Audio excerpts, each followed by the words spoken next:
Video నిరసనలు చేస్తే at least వాళ్ళ వైపు ఇట్లా కన్నెత్తి కూడా చూస్తలేరు. సివిల్స్లో దివ్యాంగుల కోటా అవసరమా? క్షేత్రస్థాయిలో పనిచేయాల్సిన ఐఏఎస్ ఐపీఎస్లకు శారీరక దృఢత్వం కావాలి. వైకల్యం ఉన్నవారిని పైలట్గా విమాన సంస్థలు నియమిస్తాయా? సీనియర్ ఐఏఎస్ అధికారి స్మితా సబర్వాల్ వివాదాస్పద వ్యాఖ్యలు, ఖండించిన పలువురు క్షమాపణకు డిమాండ్. కరెక్టే కదా. వికలాంగులు ఇప్పుడు నేను ఒకటి చెప్తా. కాలు చేతులు ఉన్నటువంటి సోకాల్డ్ ఐఏఎస్ ఆఫీసర్లు తెలంగాణని మొత్తం దోచుక తిన్నారు. ఆ దోచుక తిన్న వాళ్ళలో స్మితా సబర్వాల్ కూడా ఒకరు నాకు తెలిసినంత వరకు. అందుకే కమిటీకి కూడా వాళ్ళు పిలిచిర్రు. ఇరిగేషన్ డిపార్ట్మెంట్లో పనిచేసిన వాళ్ళని అందరినీ కూడా పిలవడం జరిగింది. ఇప్పుడు అన్ని అవయవాలు పనిచేసినటువంటి రజత్ కుమారు ఫిజికల్గా స్ట్రాంగ్ ఉన్నాడు కదా, మరి మెంటల్ డిజార్డర్ ఆయనకి. ఏం మెంటల్ డిజార్డర్? 10,000 కోట్లు 20,000 కోట్లు వెనకాల వేసుకోవాలని చెప్పి mental disorder. Okay. Somesh Kumar ఉన్నాడు, చాయ్ బిస్కెట్లకు నెలకు 2 కోట్లు అన్నాడు. ఓకే, 2 కోట్లు అన్నాడు. మరి సోమేష్ కుమార్ ఫిజికలీ హ్యాండిక్యాప్టా మెంటలీ హ్యాండిక్యాప్టా? నవీన్ మిట్టల్ ఉన్నాడు, ప్రతి దాంట్లో కమిషనే. ఇప్పుడు గదే దందా, అప్పుడు అదే దందా. ఆయనలో మార్పు రాదు. 20-30 వేల కోట్లకు పరుగులు తీస్తాడు. ఎన్జీఓటీలో ఆస్తులు నమోదైనాయి అంటే నమోదు కాలే, ఏం లేవని రాసుకున్నాడు. మరి ఇప్పుడు ఆయన ఫిజికలీ హ్యాండిక్యాప్టా మెంటలీ హ్యాండిక్యాప్టా? అరవింద్ కుమార్ ఉన్నాడు, అప్పనంగా ఈ రేస్కి 5 కోట్లు 50 కోట్లు ఇచ్చి పడేసిండు.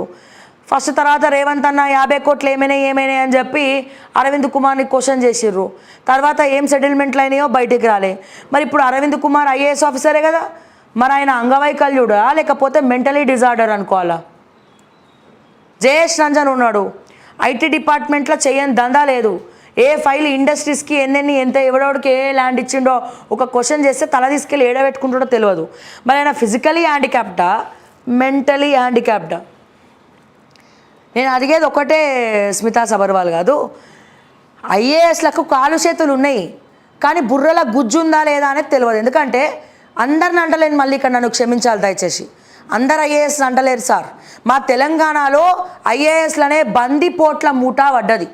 ఈ బందిపోట్ల ముఠా 11 నుండి 15 మంది ఉన్నారండి. ఈ 15 మంది ఫిజికలీ హ్యాండిక్యాప్డ్ అనే అంట నేను.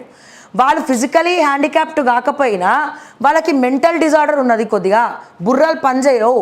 అవినీతి అనే ఒక పురుగు పట్టింది.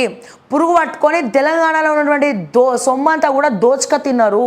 ఆ దోచుక తిన్న వాళ్ళకి మద్దతు ఇచ్చిర్రు రాజకీయ నాయకులు అంటున్నా నేను.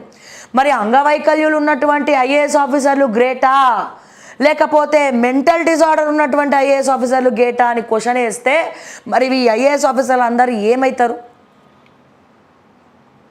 ఆలోచించండి.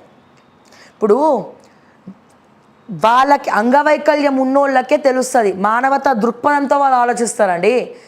మానవతా దృక్పథంతో ఆలోచిస్తారు. వీల్ చైర్లోనే తిరుగుతారు, ఏముంది, తిరిగేది ఉంటే వీల్ చైర్లో తిరుగుతారు. వాళ్ళు పెట్టే ఒక సంతకం అనేది చాలా ఇంపార్టెంట్. వాళ్ళు దేశం కోసం ఏం చేస్తున్నారు, రాష్ట్రాల కోసం ఏం చేస్తున్నారు, వాళ్ళ జిల్లా కోసం ఏం చేస్తున్నారు. నిజమైన రెవెన్యూ డిపార్ట్మెంట్ పేదోళ్ళకు రావాల్సిన భూములు నొక్కకుండా పేదోళ్ళ జోలికి పోకుండా ఉంటే అదే 10,000. గుర్తుపెట్టుకోండి, వీళ్ళందరినీ దోచుక తింటే అదే అసలైన అంగవైకల్యం అని చెప్పి నేను మరొకసారి ఈ సందర్భంగా స్మితా సబర్వాల్ గారికి నేను చెప్తున్నాను. అసలైన అంగవైకల్యం కళ్ళుండి చూడలేనోడు, చెయ్యి ఉండి పని చేయనేలోడు, కాలు ఉండి నడవలేనోడు నన్ను అడిగితే. ఇది మాత్రం గుర్తుపెట్టుకోండి.